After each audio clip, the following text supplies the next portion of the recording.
त्योहारी सीजन की शुरुआत हो चुकी है और जीएसटी राहत के बाद बाजार में बम्पर सेल का माहौल बना हुआ है। ऑनलाइन हो या फिर ऑफलाइन, हर जगह ऑफर्स और डिस्काउंट की भरमार है। ग्राहकों को मिल रहे इन ऑफर से कितना फायदा हो रहा है? क्या वाकई उन्हें असली बचत मिल रही है या सिर्फ मार्केटिंग है? छोटे कारोबारियों और बड़े रिटेलर्स की टक्कर में ग्राहक कहां ज्यादा फायदे में है और पूरे शॉपिंग सीजन में कंज्यूमर के लिए क्या सावधानी बरतने की जरूरत है? इन्हीं अहम सवालों पर हम लेकर आए हैं आपके लिए खास पेशकश शॉपिंग का super season consumer is king में। और हमारे साथ आज तीन खास मेहमान हैं जो आज आपकी मदद करने वाले हैं, गाइड करने वाले हैं। कुमार राजगोपालन हैं, सीईओ हैं रिटेल एसोसिएशन ऑफ इंडिया के। श्री राम खन्ना साहब हैं, कंज्यूमर राइट एक्टिविस्ट हैं। और शंकर ठक्कर हैं, कैट के नेशनल सेक्रेटरी हैं। आप तीनों मेहमानों का बहुत बहुत शुक्रिया, आप लोगों ने वक्त निकाला हमारे दर्शकों के लिए। शुरुआत श्री राम खन्ना सर आपके साथ करेंगे। जो भी, क्योंकि जिस तरह के बम्पर सेल सीजन शुरू हो गए हैं, डिस्काउंट की भरमार है, ऐसे में ग्राहकों को बम्पर डिस्काउंट और ऑफर्स में क्या सावधानी बरतनी चाहिए, क्या सतर्कता उन्हें देखनी चाहिए?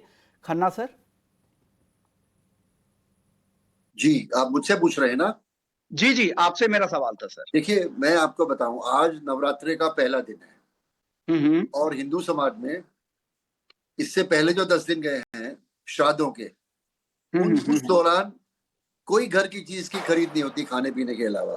ना कपड़ा, ना अप्लायंसेस, ना लोहा, कुछ खरीदना अशुभ माना जाता है। तो आप समझ लेंगे कि नवरात्रों से पहले 10 दिन में जो सेल बाजार में रिटेलर्स की हुई है, उससे 10 गुना सेल अगले 1 महीने में होने वाली है।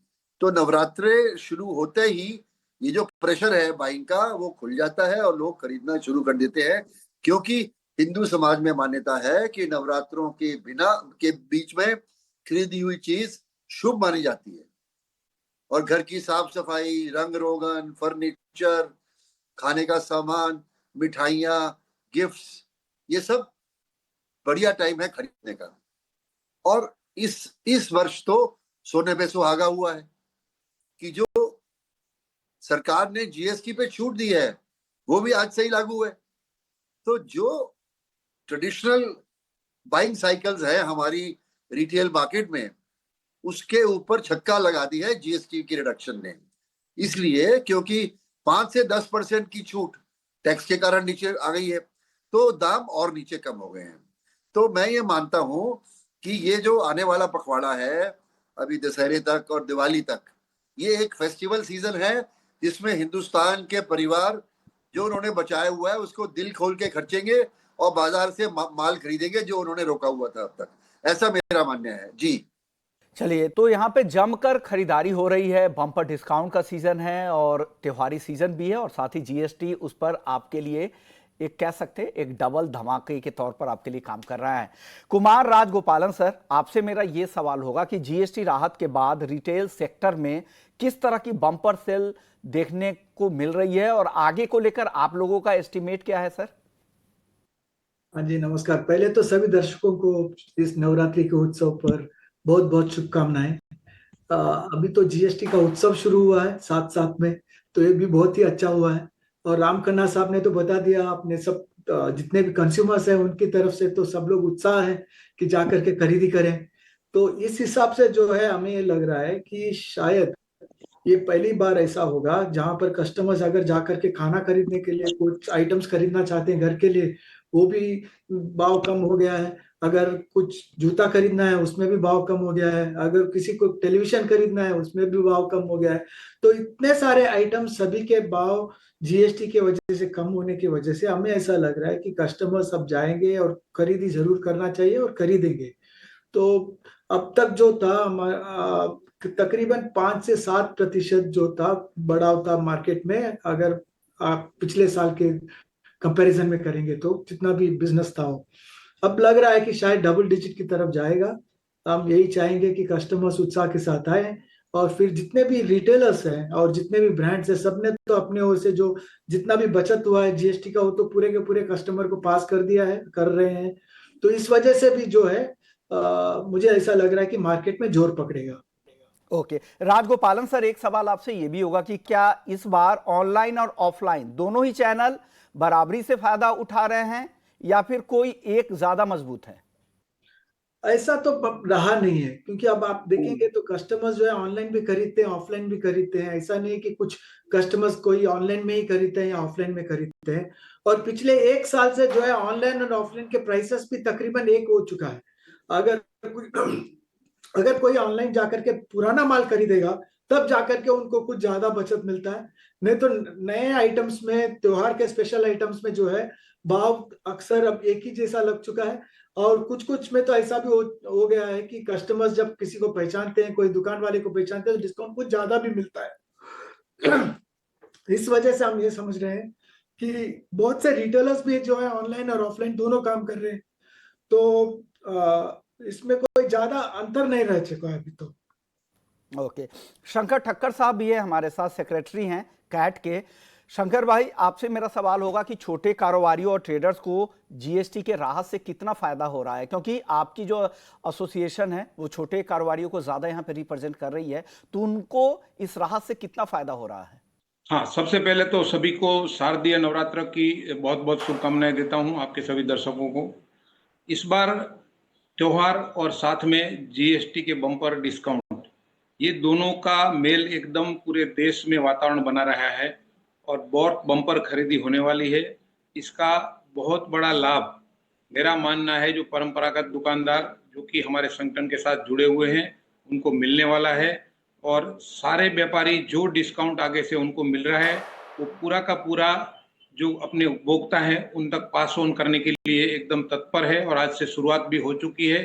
तो इस वर्ष मुझे लगता है कि बहुत बड़ी खरीदारी होने वाली है अप टू हमारे जो नए वर्ष इंग्लिश को जिसको कहते हैं वहां तक की। तो ये बहुत ही शुभ संकेत है इस बाजार के लिए।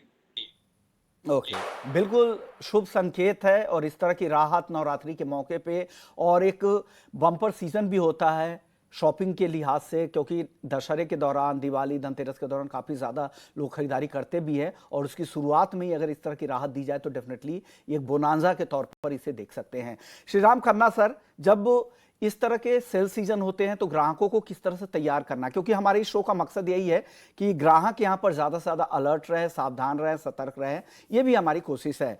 तो क्या बिग सेल में पहले ऐसा तो नहीं होता कि दाम बढ़ाकर फिर डिस्काउंट को दिखाया जाता है?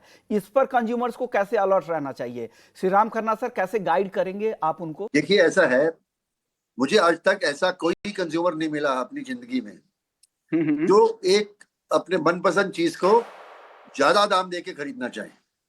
उसकी मंशा है सबसे बढ़िया माल और सबसे कम दाम, ये वो चाहता है। और पहले भी जब ऑनलाइन नहीं होता था तो वो क्या करता था, अगर परिवार में कोई इवेंट है या कोई त्योहार है तो खरीदारी करने के लिए एक इतवार को चले जाते थे करोल बाग दिल्ली में, दूसरे इतवार को चले जाते थे लाजपत नगर, तीसरे इतवार को चले जाते थे किसी और मार्केट में, फिर देखते थे क्या सबसे बढ़िया और कब से सस्ता है। तो ये जानने के लिए कि सबसे बढ़िया माल, सबसे सस्ता माल कहाँ मिलेगा, उसको बड़ी मशक्कत करनी पड़ती थी। और भगवान भला करे आईटी का और इंटरनेट का, आज ये सब जानकारी आपको घर बैठे मिलती है। फोन पे आप सर्च कर सकते हैं कि कौन सा माल किस वेबसाइट पे उसका क्या दाम है। आपको 10 मिनट में सबसे कम दाम वाली वेबसाइट पता लग जाती है। जब कम दाम उसका पता लग जाता है तो ये अंदाजा हो जाता है कि भाई इससे कम में तो मिलने वाला नहीं है। तो फिर वो अपने बाजार में जाते हैं जहां वो ट्रेडिशनली जाते हैं और देखते हैं कि यहाँ क्या है, और जिस दुकान में उससे ज्यादा होता है तो वो कहते हैं कि भाई ये तो आपका ज्यादा है, ऑनलाइन तो कम बिक रहा है। तो दुकानदार कहता है जी ठीक है, आपको मैं 5% और कम कर देता हूँ। इस कारण से कंज्यूमर की जानकारी उसका हथियार बन जाता है और वो कम से कम दाम पे अपना माल आज की डेट में खरीद सकता है। तो ऑनलाइन ऑफलाइन अलग नहीं है। ऑनलाइन है उसका ज्ञान और कर्म है उसका ऑफलाइन। तो ज्ञान और कर्म को मिला के वो मैक्सिमम बेनिफिट, बढ़िया प्रोडक्ट एट लोएस्ट प्राइस खरीद पाता है आज की डेट में। ये आम आदमी है जो कंज्यूमर है और वो समझदार है और उसको ये समझ आ गई है कि सबसे कम दाम किसी प्रोडक्ट का मुझे कैसे पता करना है। अभी जो व्यापारी महाशय बोल रहे थे वो भी कह रहे थे कि ऑफलाइन और ऑनलाइन में कोई अंतर नहीं रह गया है। वो इसलिए नहीं रह गया है कि दुकानदारों को आमतौर पे पता लग गया है कि जो माल मैं बेच रहा हूं अपनी दुकान के अंदर उसका ऑनलाइन क्या प्राइस है। तो वो पहले सियाने हो चुके हैं और उन्होंने प्राइसेस को अपना उसकी लेवल में ले आए हैं ताकि ऑफलाइन और ऑनलाइन में दाम का कोई फर्क ना रहे। ऐसा मेरा मानना है। बिल्कुल सही आपने कहा है, क्योंकि अब जो छोटे रिटेलर्स है जो ऑफलाइन अपने सेल करते हैं उनके लिए भी एक चुनौती तो थी, लेकिन उससे अब चुनौती को पार कर रहे हैं कि मैच करने की कोशिश कर रहे हैं। शंकर सर, इस पर आपका भी एक टेक लेना जरूरी है। आपको क्या लग रहा है, आप इस पर क्या कहेंगे? क्या ऑनलाइन प्लेटफॉर्म का जो डिस्काउंट है ऑफलाइन दुकानदारों के लिए अभी भी चुनौती है, या वो चुनौती अब धीरे धीरे कम हो रही है या खत्म भी हुई है? देखिए, सबसे पहले तो मेरा मानना है कि जो परंपरागत दुकानदार है उसे ऑफलाइन ना कहा जाए, उसको मेन लाइन कहा जाए, क्योंकि देश की रीढ़ और देश की आज की सप्लाई चेन ये हमारा परंपरागत दुकानदार है। ऑनलाइन भले ही कितना ही ताकत लगा ले, लेकिन हमारे देश के जो व्यापारी सशक्त है मुकाबला करने के लिए, वो ऑनलाइन आए चाहे और कोई एक ट्रेड आए उसका मुकाबला कर सकते हैं। और आप जो कह रहे हैं कि अभी इनके बीच का जो कंपैरिजन की बात है, तो व्यापारी शुरू में ऑनलाइन जो डिस्काउंट वो भी गलत तौर तरीके अपना कर दे रहे थे। वो सही तरीके से अगर मुकाबला करे तो आज भी हमारा देश का व्यापारी इनसे मुकाबला करने के लिए कभी भी तत्पर है और इनको हरा कर रह सकता है। लेकिन ये जो एक तो कुछ डुप्लीकेट माल बेचते हैं या इनकी कोई जवाबदेही तय नहीं करते, कहाँ से माल आया, किस प्रकार का माल आया, इसके लिए जो हमारे परंपरागत दुकानदार है उसकी पूरी जवाबदारी होती है। वहां पे ही दुकान लेके बैठा है, कभी भी उपभोक्ता जाता है तो उसको बदली करना या उसको माल देख के फिर खरीदना, ये सारी सुविधाएं सिर्फ और सिर्फ हमारा जो मेन लाइन दुकानदार है वो ही दे सकता है, वो ऑनलाइन कभी नहीं दे सकता है।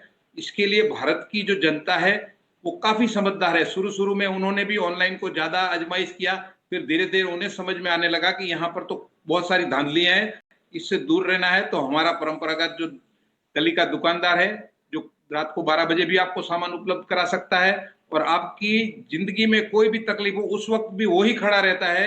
यहाँ पर कोई भी आपका धार्मिक कार्य करना हो या कुछ भी करना हो तो सिर्फ और सिर्फ आपका मेन लाइन दुकानदार जो कि परंपरागत दुकानदार है वही कर सकता है। इसके लिए भारत की जनता फिर से एक बार वापस परंपरागत दुकानदार के पास लौट रही है। जी बिल्कुल, क्योंकि आपके लिए जो कन्वीनियंस है, आपके घर के पास बहुत सारी चीज़ें मिल जाती है, आसानी से मिल जाती है, आपका कनेक्शन है, रिलेशनशिप है, इसलिए उन्हें ऑफलाइन दुकानदार ना कह के मेन लाइन कहें, क्योंकि वो सबसे पुराने आपके बैकबोन रहे हैं पुराने समय से। हालांकि दोनों पैरेलली चल रहे हैं, दोनों की ग्रोथ हो रही है, ये अच्छी बात है, क्योंकि इससे देश के ही सामान यहाँ पे बिक रहे हैं। एक सवाल कुमार राजगोपालन जी आपसे मेरा ये होगा कि ग्राहकों को मिल रहा है डिस्काउंट का, क्योंकि डिस्काउंट के चक्कर में बहुत सारे लोग फंसते भी है, तो ये जानना बहुत जरूरी है कि कितना डिस्काउंट का कितना बड़ा हिस्सा असली होता है और कितना मार्केटिंग स्ट्रैटेजी का हिस्सा होता है। देखिए, यहाँ पर तो मैं खन्ना साहब का बात पहले रखूंगा। खन्ना साहब ने बताया कि जिस हिसाब से ऑनलाइन के रेट्स हैं, जितने इंटरनेट में प्राइसेस डाल रहे हैं, ये सब देखने के बाद कस्टमर्स जो है तकरीबन 90% कस्टमर पहले तो जितना भी रिसर्च करना है पहले ऑनलाइन कर लेते हैं, उसके बाद ही दुकानों में जाते हैं आज के दिन में। तो इसीलिए जो है अगर कोई भी दुकानदार कुछ फर्जी भाव बताएगा या तो फिर भाव बढ़ा करके बताएगा तो कस्टमर्स को पता चल जाता है। और दूसरी बात मैं ये टक्कर साहब की लूंगा, क्योंकि उन्होंने ये बताया कि ये जो मेन लाइन दुकान है, उन्होंने मेन लाइन का एक जिक्र किया हुआ है। ये जितने मेन लाइन दुकान वाले हैं वो इसीलिए आज के दिन में अपना बिजनेस कर रहे हैं क्योंकि विश्वास के काबिल होते हैं। क्योंकि कोई भी दुकानदार वहां रहेगा तो अगर कस्टमर का विश्वास पाएगा तब जाके दुकानदारी कर पाएगा। और यही एक विश्वास एक चीज है जो कोई भी दुकानदार अगर एक बार भी तोड़ दे तो वापस कस्टमर का मिलना उनके लिए बहुत बहुत मुश्किल हो जाता है आज के दिन में। और कंपटीशन इतना है, आप कोई भी चीज खरीदना जाओ तो आपको इतने सारे कॉम्पिटिटर्स मिल जाते हैं कि एक बार विश्वास तोड़ दिया उसके बाद कोई भी कस्टमर वापस उनके पास जाता नहीं है। तो और सोशल मीडिया का भी जमाना है, अगर एक दुकानदार ने कहीं भी कुछ भी गलत काम कर दिया तो पूरे सोशल मीडिया में छा जाता है और आपको पता भी नहीं लगता कि कितने सारे कस्टमर ऐसे चले जाते हैं क्योंकि सोशल मीडिया में नाम लग चुका है उनका। तो इसी वजह से जो है आज के दिन में किसी को ठगना दुकानदार को बहुत बहुत मुश्किल है। ओके, बिल्कुल सही बात है कि ग्राहक काफ़ी ज़्यादा इन्फॉर्म्ड है, पूरी जानकारी लेते हैं, फिर फिजिकल स्टोर्स वगैरह में भी जाके दुकानदारों के पास जाते हैं, वहाँ पर भी चेक करते हैं, ऑनलाइन भी चेक करते हैं, पूरी तरह से वेरीफाई करके जहाँ उनको बचता है पैसा वहीं पे वो जाना पसंद करते हैं। श्री राम खन्ना सर, आपसे मेरा एक सवाल होगा कि ऑनलाइन खरीदारी में कई बार डिलीवरी, रिटर्न, रिफंड इस तरह के कई सारे कंप्लेंट्स आते हैं, चाहे प्रोडक्ट की क्वालिटी को लेकर भी। ये क्या कौन कौन से ऐसे कंप्लेंट है जो ज्यादा कॉमन है और इससे कैसे निपटना चाहिए ग्राहकों को? कुछ इंफॉर्मेशन सर अपनी तरफ से आप ऐड करें सर। देखिए, ये कई बार होता है कि जो चीज आपको स्क्रीन पे दिखाई दे रही है, लैपटॉप में, कंप्यूटर में, फोन में, और जो एक्चुअल चीज है उसमें फर्क है। रंग रंग और बनावट के बारे में फर्क है, साइज के बारे में फर्क है, फीचर्स के बारे में फर्क है। तो जब आप ऑर्डर दे देता है कंज्यूमर और माल उसके घर पहुंचता है, तो वो कहता है भाई ये तो मैंने ऑर्डर दिया ही नहीं है, तो वो कहता है जी अब वापिस लो। तो जितने बड़े ऑनलाइन स्टोर हैं, अमेजोन है, बिग बास्केट है या फ्लिपकार्ट है, इन्होंने रिटर्न्स पॉलिसी बनाई हुई है कि भाई नो क्वेश्चंस आस्क्ड, आप 24 घंटे में, 2 दिन में हमारे को माल वापस कर दो, हम पिकअप करवा लेंगे और आपको रिप्लेस कर देंगे। और अगर रिप्लेस नहीं हो पा रहा है तो हम उसको आपको वॉचर दे देंगे जो आप फ्यूचर में यूज कर लो।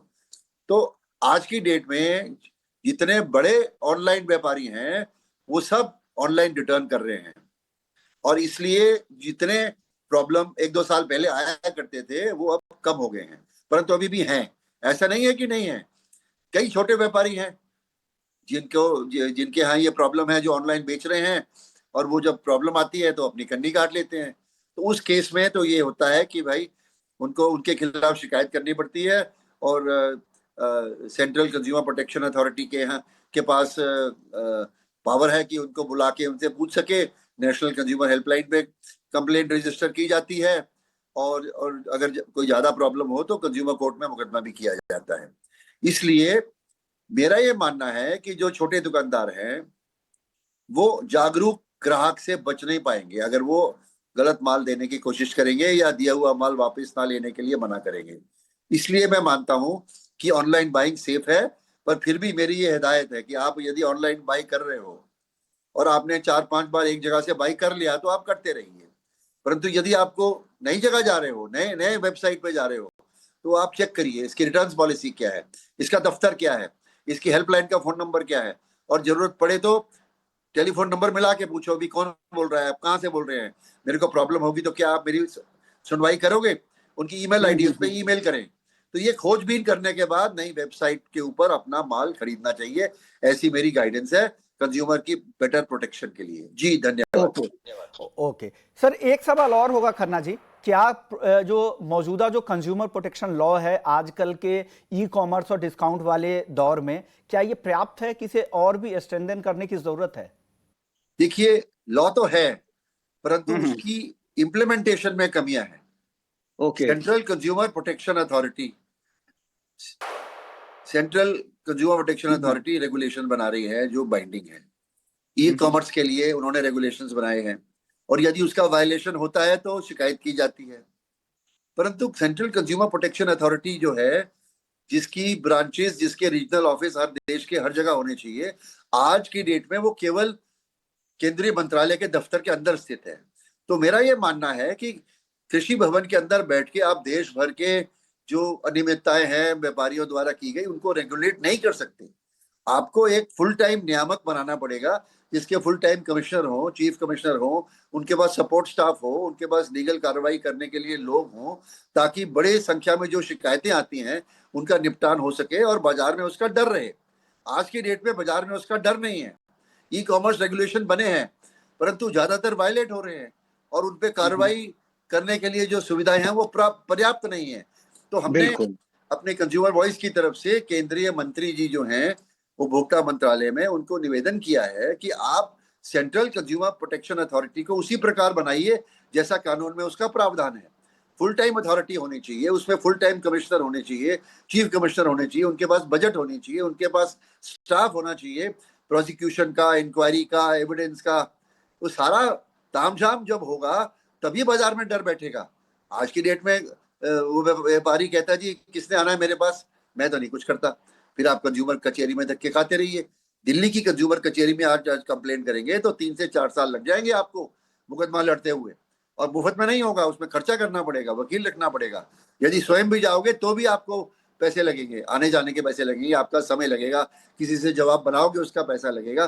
तो कंज्यूमर कोर्ट में मुकदमा कोई फ्री नहीं होता है, उसमें खर्चा होता है।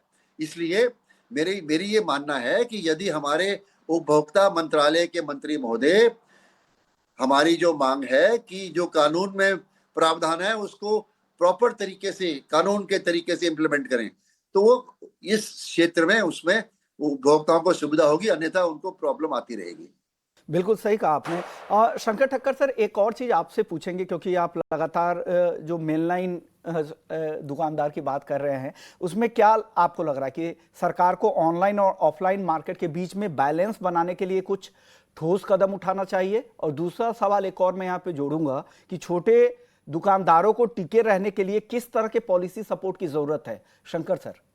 जी, सबसे पहले तो जो ई कॉमर्स और प्री कॉमर्स जो व्यापार कर रहे हैं उसके ऊपर एक तंत्र की गठन करने की तुरंत आवश्यकता है, जिसकी मांग काफी दिनों से करते आ रहे हैं। लेकिन सरकार की लचर व्यवस्था और जो हमारे डिपार्टमेंट के लोग की क्या मानसिकता है मुझे समझ में नहीं आ रहा है कि इतने बड़े पैमाने पर ऑनलाइन के माध्यम से लोगों के और हमारे उपभोक्ताओं के साथ ठगी की जा रही है, फिर भी कोई भी सरकार व्यवस्था नहीं कर पा रही है। जब कोई भी एक कानून का उल्लंघन जो हमारा मेन लाइन व्यापारी करता है तो तुरंत उसके ऊपर कार्यवाही की जाती है और उसको यहाँ तक कि उसको सजा या जेल तक का प्रावधान किया जाता है। और ये बड़े पैमाने पर जब ऑनलाइन व्यापार वाले कर रहे हैं उनके साथ कोई भी सरकार एक्शन नहीं ले पा रही है, तो सरकार को सबसे पहले इस पर बैलेंस बनाने की आवश्यकता है। कानून सबके लिए एक होना चाहिए। अगर बड़ी महाकाय कंपनियां हैं उसके लिए आप कुछ कानून है लेकिन उसका कोई इम्प्लीमेंटेशन नहीं कर पा रहे हो, और एक छोटा व्यापारी, छोटा दुकानदार जो अपनी जीवन चला रहा है उसमें से उसको आप तुरंत कार्रवाई कर रहे हो, तो ये कहीं भी ठीक नहीं है। इसके लिए सरकार को इस पर तुरंत एक्शन लेकर एक बैलेंस बनाकर कानून का इम्प्लीमेंटेशन कराना चाहिए, ताकि दोनों की तरफ एक ही प्रकार का कानून लागू हो। चलिए आगे बढ़ते, राजगोपालन जी से भी एक सवाल पूछ लेते हैं, क्योंकि त्योहारी सीजन है तो लोग जानना चाह रहे हैं कि कहाँ सबसे ज्यादा डिस्काउंट है, क्या खरीदारी करनी चाहिए। तो अगर रिटेल एसोसिएशन की तरफ से आप क्या गाइड करेंगे, कहाँ बम्पर डिस्काउंट इस त्योहारी सीजन मिल रहा है जीएसटी राहत मिलने के बाद से? डिस्काउंट देखिए, इस बार तो ऐसा है कि सभी जगहों में डिस्काउंट है। अगर आप, जैसे मैंने पहले कहा, अगर आप खाने पीने की चीजें खरीदना चाहेंगे वहां पर डिस्काउंट तो आई है। अगर आप टूथपेस्ट, टूथब्रश जो रोज के लिए चाहिए उसमें भी आपके लिए डिस्काउंट है। और अगर आप टेलीविजन खरीदना चाहते हो तो वहीं पर भी डिस्काउंट है। कोई तो गाड़ी खरीदना चाहते हैं तो गाड़ी में भी डिस्काउंट है। अगर कपड़े खरीदना चाहते हैं 2500 से नीचे का, उसमें भी डिस्काउंट है। और अगर आप जूता खरीदना चाहते हो 2500 के नीचे का, उसमें भी डिस्काउंट है। तो डिस्काउंट तो सभी जगह है। इसीलिए जो है, प्राइम मिनिस्टर ने भी अभी बताया है कि ये तो पूरा उत्सव है, तो ये उत्सव मना रहे हैं चारों ओर से। बिल्कुल सही बात है, उत्सव के तौर पे इसे देखा जा रहा है सर। लेकिन एक सवाल ये होगा कि रिटेल इंडस्ट्री में अगर इस तरह की अगर बाइंग होते हैं, जो कन्वर्जन होता है, अगर इस तरह की छूट मिल रही है, तो किस तरह की ग्रोथ की उम्मीद आगे आप कर रहे हैं इंडस्ट्री के लिए? जैसे मैं समझता हूं कि एक डबल डिजिट ग्रोथ काफी टाइम से नहीं हुआ है, तो मैं ये सोचूंगा कि डबल डिजिट ग्रोथ हो जाए। अब डबल डिजिट 10 है या 15 है कि 20 है, अब आने वाले दिनों में पता चलेगा कि कितना ग्रोथ है। लेकिन ये जरूर है, जब तक कंज्यूमर्स के मन में उत्साह है, जब तक लोग जाकर के खरीदी करेंगे, तब तक सब ठीक ही रहेगा। क्योंकि बड़े दिनों बाद एक बहुत बड़ा उत्साह हमें महसूस हो रहा है। और एक के बाद एक, अब इस बार ये भी है कि नवरात्रि भी पहले शुरू हो गया, दिवाली भी अब इस बार पहले ही है, तो इस हिसाब से जो है खरीदी भी जल्दी कर रहे हैं लोग। तो हमें ऐसा लग रहा है कि शायद ये भारत देश के लिए बहुत बड़ा काम हो जाएगा इससे, क्योंकि कंज्यूमर्स अगर आकर के खरीदी करेंगे तो हमारा जीडीपी का भी ग्रोथ होगा, टैक्सेस का ग्रोथ होगा, और सभी तरीके के जितने भी मैन्युफैक्चर है उनके लिए सपोर्ट हो जाएगा। तो जितने आप देखेंगे सभी कारोबार के लिए जो है रिटेल में परचेस करना बहुत जरूरी है। और कोई एक चीज शायद इस बार अच्छी तरह से ध्यान दे करके जीएसटी अथॉरिटी ने एक बहुत अच्छा काम किया हुआ है, और हमें ये देखना है कि कस्टमर्स किस हिसाब से जो है अब जा करके खरीदेंगे। कुछ लोग रोज का आइटम खरीदेंगे, कुछ लोग बड़ा बड़ा आइटम जो सोच के रखा था मन में, उम्मीद लेकर के बैठे थे कि किसी दिन मैं खरीदना चाहूंगा, वो जाके खरीदेंगे। तो हमें लग रहा है कि अलग अलग कस्टमर्स अलग अलग चीजें खरीदेंगे इस बार। बिल्कुल सही बात है कि हर की बाइंग कैपेसिटी के हिसाब से जिन लोगों को जो खरीदना है वो तो खरीदारी होगी, और बहुत लोग ऐसे छूट के, ऐसे राहत के, ऐसे बम्पर डिस्काउंट की जो उम्मीद में बैठे होंगे उनके लिए एक बेहतर मौका, और यही इसलिए कहा जा रहा है कि उत्सव के तौर पे इसे सेलिब्रेट किया जाए, क्योंकि अगर यहाँ पर रिटेल में बाइंग होगी तो उसका फायदा देश की इकोनॉमी को होगा, देश के जो मैन्युफैक्चरर हैं, निर्माता हैं, उत्पादक है उनको होगा, और ओवरऑल इकोनॉमी की जो पहिया है वो तेजी से घूमेगी। और जो, क्योंकि हम एक कंजम्पशन वाली इकोनॉमी है, अगर हमारे देश में खपत बढ़ती है तो पूरे देश को उसका फायदा होगा। चलिए इसी नोट पर इस शो को यही खत्म करेंगे। शुक्रिया राजगोपालन सर आपका, शंकर ठक्कर साहब आपका, और श्री राम खन्ना जी आपका। आप तीनों मेहमानों को बहुत बहुत शुक्रिया। उम्मीद करते हैं आपके लिए त्योहारी सीजन बेहतर हो। शुक्रिया, नमस्कार।